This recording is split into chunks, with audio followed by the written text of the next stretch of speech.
മറവി രോഗം അല്ലെങ്കിൽ ഡിമെൻഷ്യ മനസ്സിലാക്കാൻ കുറച്ച് വാർണിംഗ് സൈൻസ് ഉണ്ട്.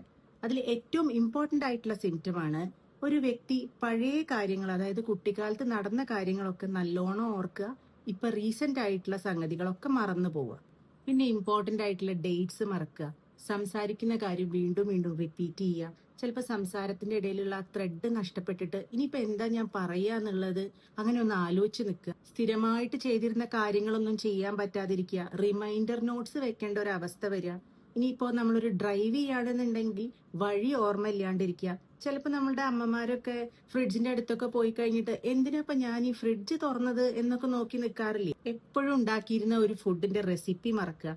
ചില സാധനങ്ങൾ സ്ഥാനം മാറ്റി വെക്കുന്നത് കൊണ്ട് അത് പിന്നെ തെരഞ്ഞു നടക്കേണ്ട ഒരു അവസ്ഥ വരിക. പിന്നെ സംശയം, ഏത് കാര്യത്തിനും സംശയം കൂടുതലായിരിക്കും.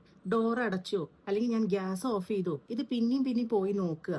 സ്വന്തമായിട്ട് ചെയ്തിരുന്ന കാര്യങ്ങൾക്ക് മറ്റുള്ളവരെ ഡിപ്പെൻഡ് ചെയ്യുക. പിന്നെ മൂഡ് ചേഞ്ചസ് പെട്ടെന്ന് ഉണ്ടാവുക, അതായത് വേഗം ദേഷ്യം, സങ്കടം, ആങ്സൈറ്റി, ഡിപ്രഷൻ പോലെ കാണിക്കുക. അല്ലെങ്കിൽ നമ്മളൊരു ചെറിയ തമാശ പറയുമ്പോൾ അതൊന്നും ഉൾക്കൊള്ളാൻ പറ്റാണ്ട് പെട്ടെന്ന് അപ്സെറ്റ് ആവുന്ന ഒരു അവസ്ഥ വരിക. ഞാൻ ഈ പറഞ്ഞ കാര്യങ്ങളൊക്കെ ഇപ്പൊ എനിക്കുണ്ടല്ലോ, അല്ലെങ്കിൽ ഇതൊക്കെ പ്രായത്തിന്റെ ഭാഗമല്ലേ എന്ന് വിചാരിച്ചിട്ട് നിങ്ങൾ ഒരിക്കലും നിസ്സാരമായി കാണരുത്.